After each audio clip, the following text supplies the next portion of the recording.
¿Qué tal? Hoy voy a hablar sobre un ensayo de Walter Benjamin que se llama La obra de arte en la época de su reproductibilidad técnica, publicado en el año de 1936. Walter Benjamin pues, fue un filósofo, ensayista, crítico literario, locutor de radio, nació en Berlín en 1892.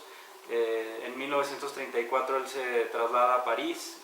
Cuando los alemanes invaden Francia, él se traslada a España y finalmente se suicida el 26 de septiembre de 1940 ante tal persecución nazi. Él, a diferencia de sus contemporáneos, de algunos filósofos, artistas, ensayistas, críticos literarios, decidió no emigrar a América o a Estados Unidos y pues sucedió esto, ¿no? Él terminó suicidándose ante esta amenaza. Pues su pensamiento es característico o se relaciona con la escuela de Frankfurt, se relaciona con el materialismo histórico y dialéctico de Marx. Entre algunas de sus obras destacables está una obra póstuma que es Tesis de filosofía de la historia, publicada póstumamente en 1959, donde habla de esta oposición entre la historiografía marxista y las visiones teleológicas de la historia universal. Habla también del patrimonio cultural. Hay un análisis que él hace muy bello de una obra de Paul Klee, que es El ángel de la historia, y creo que al igual que muchos otros filósofos que han analizado obras de arte, pues es muy importante en este sentido para comprender esta desautomatización de la percepción que logra el arte en torno a la cultura, en torno a la historia, en torno a las situaciones políticas, humanas, etcétera, ¿no? El autor como productor es también otro de sus textos destacables, que en realidad es una conferencia que él da en 1934 en este contexto de estudios contra el fascismo, y habla de la función política de los creadores literarios sobre todo, y de esta tendencia hacia la calidad de la creación en torno a esta politización. Ya para meternos en esta idea de la reproductibilidad técnica, pues él empieza a hablar de los medios impresos, de los medios fotográficos, y cómo le descargan la obligación al artista de reproducir, porque los aparatos reproducen de manera mecánica. Habla ya después de la autenticidad y de esta idea del concepto de la obra de la obra, que la reproductibilidad técnica de la obra de arte pues rompería con esta aura.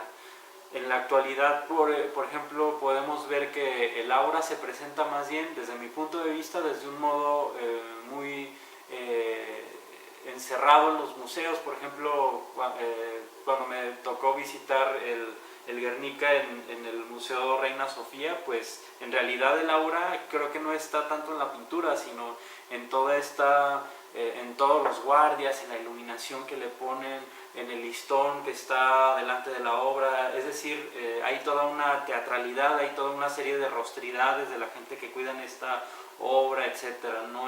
Creo que no es tanto en este sentido de que la obra tenga ya un aura, y pues Benjamin más bien se abocaría a hablar de la destrucción del aura en torno a los procesos de reproductibilidad técnica. Después habla de ritual y política, habla del valor de culto y de valor de exhibición de una obra. Se enfoca un poco más en la fotografía poco a poco, y va hablando de estos valores de la fotografía y del cine como arte. Habla del cine y el desempeño de los artistas, por ejemplo, del intérprete cinematográfico, de la exhibición del cine ante la masa. Retoma algunos conceptos de Marx, como esta idea de la enajenación humana, y hace toda una valorización o una valoración política del cine más bien, y del derecho al ser filmado, del Star System hollywoodense.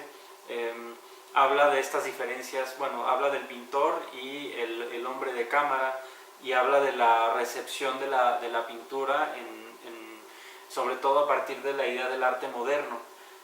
Habla del dadaísmo también en uno de los subtítulos de este libro, donde habría como una destrucción deliberada del aura y se suscita la irritación pública. Hay artistas como Raúl Hausmann que hacían mucho collage, o también hablando del ready-made o muchas otras tendencias que el dadaísmo fue, digamos, precursor en utilizar dentro de los museos, ¿no? Para irritar al público, para producir imágenes grotescas y situaciones grotescas también a través de sus obras. Finalmente, pues habla de una cuestión muy como muy polémica, que tiene que ver con esta estetización de la guerra, que incluso la estetización de la guerra y la estetización de la violencia pues ha sido retomado, o esta idea ha sido retomada por muchos otros autores, y él sobre todo hablaba de la estetización política del fascismo y de la creciente proletarización y el mantenimiento de esas propiedades heredadas en torno a lo político, en torno a las riquezas, en torno a el valor de uso, el valor de cambio, y como de todos estos términos, desde todos estos términos marxistas. Pero finalmente yo al menos lo veo muy ligado hacia este contexto que tiene que ver con corrientes estéticas o artísticas como el futurismo, por ejemplo. Artistas como Umberto Boccioni, donde hacen como todo este alarde de la industrialización, de la velocidad de los automóviles y de todo este gusto exacerbado por la violencia, por la guerra, etc. Creo que este libro es muy importante, que no solo dentro del ámbito de la filosofía, sino también para toda esta... sería importante que lo leyeran, o yo recomendaría mucho que lo leyeran ahorita, bueno, los jóvenes que se dedican a la fotografía, o la gente que a lo mejor no está muy familiarizada con la filosofía, pero que se interesa mucho en las artes visuales, o que están estudiando, y sobre todo también pues, en ámbitos de diseño, por ejemplo, de diseño gráfico, de diseño industrial probablemente, o más bien como productores de imagen sobre todo.